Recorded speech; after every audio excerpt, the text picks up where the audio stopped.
बेटी के विवाह में भी गौदान होता है।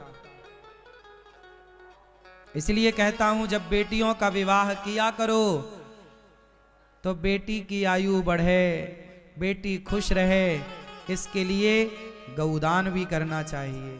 हो सके तो अपनी बेटी को ही गौ माता दे दो, ताकि बेटी ही उस गाय का दूध निकाल कर बढ़िया।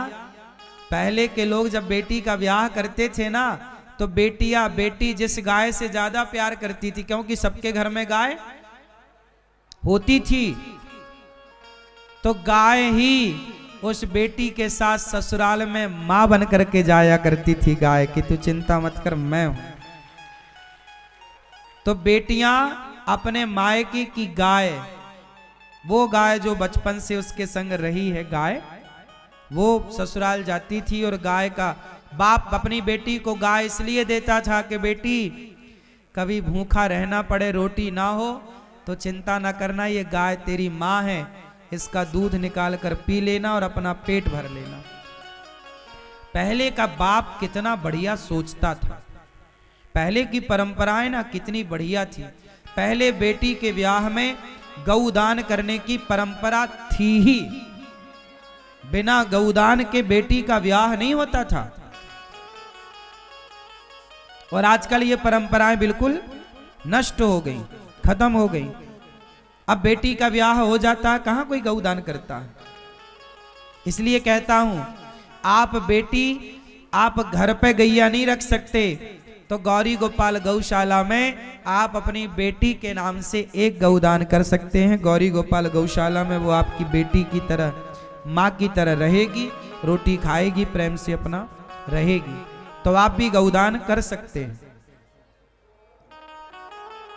जरूर करिएगा गौदान। गौदान की महिमा भी अभी बताऊंगा मैं आपको क्या होती है। तो मेरे पिताजी ने गौदान किया, बहन के यहाँ 30-35 किलोमीटर दूर घर है, 40 किलोमीटर के लगभग। तो गैया हमारे पिताजी छोड़ के आ गए दीदी के यहाँ। अब वो गैया यहाँ रही है, यहाँ के खेतों में चरी है, यहाँ उसका जन्म हुआ, यहाँ वो पली बढ़ी है। और गैया जब नई जगह पर गई तो वहाँ 1-2 दिन तो रही, और जैसे ही उसे मौका मिला तो वो भाग गई वहां से, और भाग करके फिर घर आ गई, फिर घर आ गई। बिल्कुल वही रास्ते गई जिस रास्ते से आई, मतलब 30-40 किलोमीटर दूर वो कभी गई थोड़ी थी, लेकिन उसे रास्ता याद था। और ऐसा एक क्रम नहीं, हमारे गांव में बहुत सारी गैयां घर घर होती थी, और बेटियों के ब्याह में लोग दान करते थे, गौदान। तो जब देते थे ना, तो अधिकांश घरों की गैया भाग के आ जाती थी। तब से हमें ये बात पता है कि गैया कभी रास्ता नहीं भटकती। इसलिए लोग गाय का दान करते हैं कि हम रास्ता भटक जाएं, पर गैया कभी रास्ता नहीं भटकती। इसलिए हे गौआ, हे गौ माता, हम रास्ता भटक जाएं तो हे गौ माता आप हमें पार लगा देना। इसलिए गाय की पूंछ पकड़ के गौदान होता है कि वैतरणी नाम के नरक में हम रास्ता भटक जाएं तो गैया हमें पार लगाएगी। इसलिए गौदान करना चाहिए, क्योंकि गाय ही वैतरणी नाम के नरक से आपको पार लगाती है।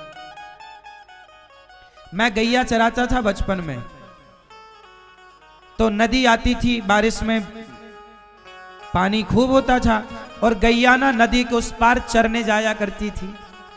तो गैया जब पानी में कूदे ना, तो हम लोग भी कूद जाएं और गैया की पूंछ पकड़ लेते थे, क्योंकि नदियों का पाट बड़ा हो जाता था ना बारिशों में। अब इतनी बड़ी नदी कैसे पार की जाए।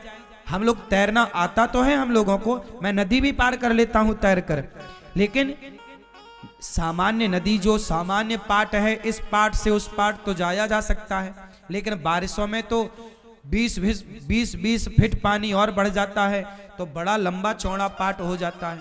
तब फिर हम लोग गैया की पूंछ पकड़ लेते थे, और गैया पार लगे तो पूंछ पकड़ के हम लोग भी पार हो जाते थे। हाँ या ना?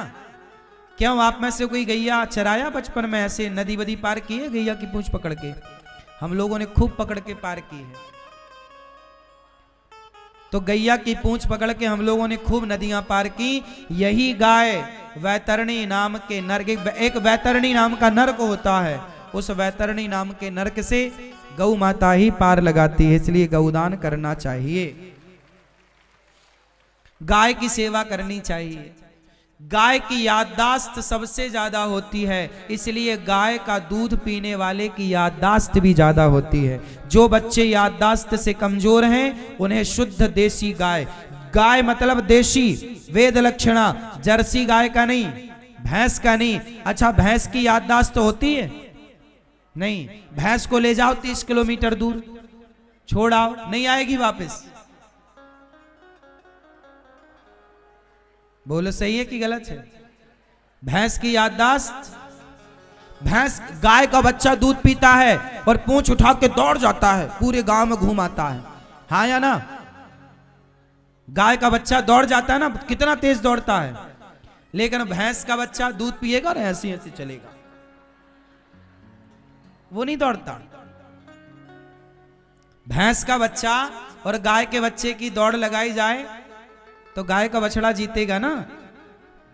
गाय के दूध में एनर्जी ज्यादा है, इसलिए गाय का बच्चा ज्यादा एनर्जी से भरा होता है। याददाश्त, इसलिए पहले के लोगों की याददाश्त ज्यादा थी, पहले के लोगों में शक्ति ज्यादा थी, पहले के लोग बीमार कम होते थे। गाय का दूध पहले के लोग पीते थे तो उनकी याददाश्त ज्यादा। आजकल लोग पीते हैं जर्सी का दूध, जर्सी गाय नहीं होती। जर्सी का जो बच्चा होता है ना वो भी आलसी होता है भैंस की तरह। जर्सी गाय नहीं है, सुअर से क्रॉस कराई गई एक नस्ल है। गाय की परंपरा को बिगाड़ने के लिए यह षड्यंत्र के तहत ये हुआ। जर्सी गाय के दूध में, जर्सी में कोई उसके दूध का कोई गुण नहीं होता, केवल सफेद होता है बस। हाँ, हरियाणा गाय ना देसी गाय है, पंजाबी गाय। गाय की पहचान आपको होगी ना, सुनो, गाय के नीचे झालर होती है। यहां क्या होती है? भारत में हरियाणवी गाय है, पंजाबी गाय है, गुजराती गाय है, राजस्थानी गाय है, देसी गाय है। तो गाय की पहचान बताऊं मैं आपको, गाय के नीचे झालर होती है। यहां पे क्या होती है? बोलो, जितनी झालर होगी वो उतनी शुद्ध देसी गाय है। जिसकी झालर है और ऊपर यहाँ उसके सिर के पीछे यहाँ ये बड़ा होता है, देखो ये गाय है, ये हमारी गंगा है। जब हम प्रणाम करते हैं ना तो ये हमें आशीर्वाद देती है, ये गंगा देखो। इसके ऊपर देखो, ये ऊपर बढ़ा हुआ है ना, ये सिर के ऊपर देखो ये बढ़ा हुआ हिस्सा है और नीचे झालर लटक रही है, ये हिस्सा, ये देसी गाय की पहचान है। कंधौर होता है ना, कंधा, गैया के ये कंधे क्या होते हैं?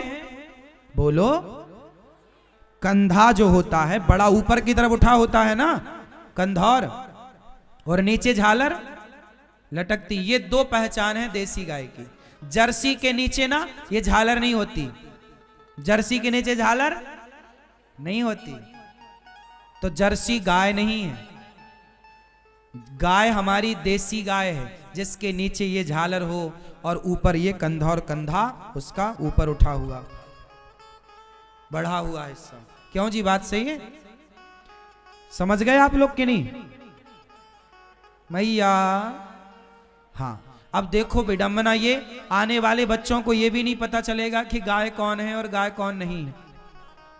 कहीं आने वाले बच्चे भैंस को गाय ना समझने लग जाएं। हाँ, होगा, उसमें क्या है। आजकल लोग नहीं जानते गाय, आजकल गाय की केवल फोटो देखने को मिलती है, सच्ची में अब गाय कम मिल रही है।